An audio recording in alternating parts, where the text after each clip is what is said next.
As declarações de Cristo dos últimos dias.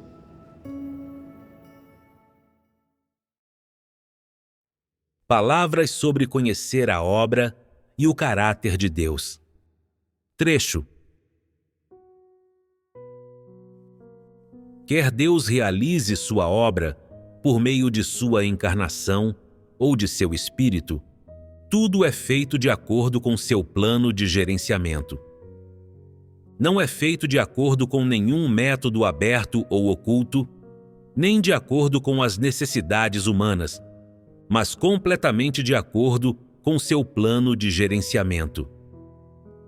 Não é como se a obra dos últimos dias pudesse ser feita de qualquer maneira que Deus quisesse.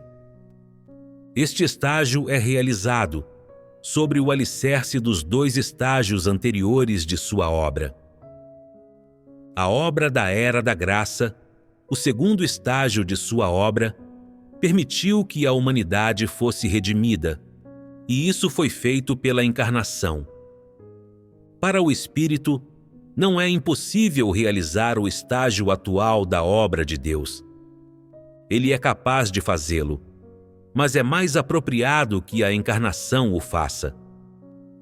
Isso pode salvar as pessoas de forma mais eficaz. Afinal, as declarações da encarnação são melhores do que as declarações diretas do Espírito Santo para conquistar as pessoas, e são melhores para facilitar o conhecimento das pessoas sobre Deus. Quando o Espírito opera, ele nem sempre pode estar com as pessoas. Não é possível que o Espírito viva e fale diretamente com as pessoas face a face, como a encarnação o faz agora. E há momentos em que não é possível que o Espírito revele o que está dentro das pessoas, como a encarnação pode fazer isso. Neste estágio, a obra da encarnação é principalmente conquistar as pessoas e, depois de conquistá-las, aperfeiçoá-las, para que elas conheçam a Deus e sejam capazes de adorá-lo. Essa é a obra de finalização da era. Se esse estágio não fosse para conquistar pessoas, mas apenas para informá-las de que realmente existe um Deus, então o Espírito poderia realizá-la. Vocês podem pensar que, se esse estágio fosse realizado pelo Espírito, ele poderia substituir a carne e fazer a mesma obra que a carne, e que, como Deus é todo-poderoso, quer fosse a carne ou o Espírito operando, os mesmos resultados poderiam ser alcançados. No entanto, vocês estariam errados. Deus opera de acordo com seu gerenciamento, com seu plano e seus passos para salvar o homem. Ao contrário do que você imagina, não é como se o Espírito fosse todo-poderoso, a carne fosse todo-poderosa, e o próprio Deus fosse todo-poderoso e como se, por isso, ele pudesse fazer o que quisesse. Deus opera de acordo com seu plano de gerenciamento, e cada estágio de sua obra inclui certas etapas. O modo como esse estágio deve ser feito e os detalhes que precisam estar incluídos também são planejados.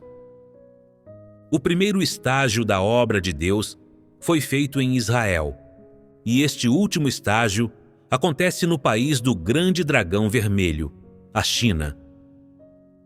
Algumas pessoas dizem: Deus não pode fazer isso em outro país? De acordo com o plano de gerenciamento desse estágio, isso precisa ser feito na China. As pessoas da China são retrógradas, sua vida é decadente e não existem direitos humanos nem liberdades. É um país onde Satanás e demônios malignos estão no poder. O propósito de aparecer e operar na China é salvar as pessoas que estão vivendo na parte mais sombria do mundo e que foram mais profundamente corrompidas por Satanás. Essa é a única maneira de realmente derrotar Satanás e obter completamente a glória.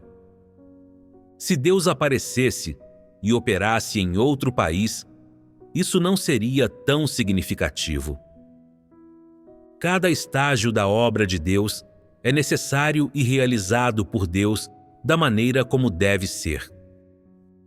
Algumas coisas podem ser alcançadas pela obra da carne e outras podem ser alcançadas pela obra do Espírito. Deus escolhe operar por meio da carne ou do Espírito, de acordo com o método que obtiver os melhores resultados.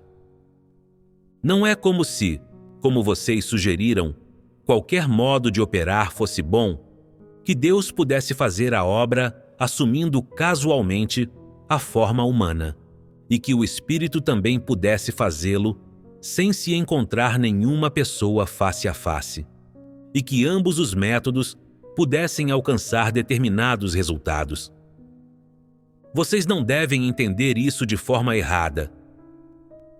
Deus é todo-poderoso, mas Ele também tem um lado prático, e as pessoas não conseguem ver isso. As pessoas veem Deus como algo muito sobrenatural e não conseguem compreendê-lo.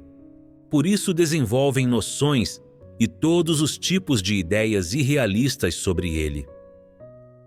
Pouquíssimas pessoas veem que as palavras e a obra de Deus são a verdade, que são práticas, que são as coisas mais realistas e que podem ser tocadas e vistas pelo homem. Se as pessoas realmente tiverem calibre e a capacidade de compreensão, depois de experimentarem vários anos da obra de Deus, elas devem ser capazes de ver que todas as palavras que Deus expressa são as verdades realidades, que há verdades e princípios em toda a obra e em todas as coisas que Ele faz, e que tudo o que Ele faz tem grande significado. Tudo que Deus faz tem significado, é necessário e pode alcançar os melhores resultados. Tudo tem um propósito, um plano e um significado definidos. Você acha que a obra de Deus é feita com base em palavras ditas irrefletidamente? Ele tem um lado todo-poderoso, mas ele também tem um lado prático. O conhecimento de vocês é unilateral. Há erros em seu entendimento sobre o lado onipotente de Deus, sem falar em seu entendimento sobre seu lado prático, em que os erros de vocês são muito maiores. Nos 3 estágios da obra de Deus, o primeiro estágio é realizado pelo Espírito, enquanto os 2 últimos estágios são realizados pela encarnação, e cada estágio de sua obra é muito essencial. Tomemos como exemplo a crucificação. Se o Espírito fosse crucificado, isso não teria significado, porque as pessoas não podem ver nem tocar o Espírito, e o Espírito não pode sentir nada, nem sofrer dor. Consequentemente, essa crucificação não teria significado nenhum. O estágio que ocorre nos últimos dias é o de conquistar as pessoas, que é uma obra que a carne pode fazer. A encarnação não pode ser substituída pelo Espírito quando se trata dessa obra, e a obra feita pelo Espírito não pode ser feita pela carne. Quando Deus escolhe a carne ou o Espírito para realizar qualquer estágio de sua obra, essa é uma escolha absolutamente necessária, e tudo é feito para alcançar os melhores resultados e atingir os objetivos de seu plano de gerenciamento. Deus tem um lado todo-poderoso e um lado prático. Ele opera de forma prática em cada estágio de sua obra. As pessoas imaginam que Deus não fala nem pensa e que Ele faz tudo o que quer, mas não é esse o caso. Ele tem sabedoria, Ele tem tudo o que Ele é, e essa é sua essência. Quando ele opera, ele precisa revelar e expressar seu caráter, sua essência, sua sabedoria e tudo que ele tem e é, para que as pessoas possam entender, conhecer e alcançar essas coisas. Ele não opera com base em nada, e muito menos com base na imaginação das pessoas. Ele age de acordo com as necessidades da obra e de acordo com os resultados que precisam ser alcançados. Ele fala de maneira prática, opera e sofre dia após dia, e, quando sofre, ele sente dor. Não é como se o Espírito estivesse presente durante o tempo em que a encarnação opera e fala, nem que o Espírito se afastasse quando a encarnação não opera e não fala. Se assim fosse, ele não teria sofrido, e isso não teria sido uma encarnação. As pessoas não conseguem ver o lado prático de Deus e, assim, não o conhecem bem, e seu entendimento dele é apenas superficial. As pessoas dizem que Deus é prático e normal, ou que Deus é onipotente e todo-poderoso. Todas essas são palavras que elas aprenderam com os outros, porque elas não têm conhecimento verdadeiro nem experiência real. Quando se trata da encarnação, por que há tanta ênfase na essência da encarnação? Por que não o Espírito? O foco está na obra da carne. A obra do Espírito é auxiliar e ajudar, e isso alcança os resultados da obra da carne. Em cada fase, as pessoas podem passar a conhecer um pouco sobre Deus, mas são incapazes de conquistar ou alcançar isso quando querem saber um pouco mais sobre Ele. Quando Deus diz pouca coisa, as pessoas entendem um pouco, mas seu conhecimento sobre Ele ainda não é muito claro e elas não conseguem compreender facilmente a parte essencial disso. Se vocês acharem que o Espírito pode fazer tudo o que a carne pode fazer e que pode tomar o lugar da carne, então vocês nunca saberão o significado da carne, nem da obra da carne, nem o que é a encarnação.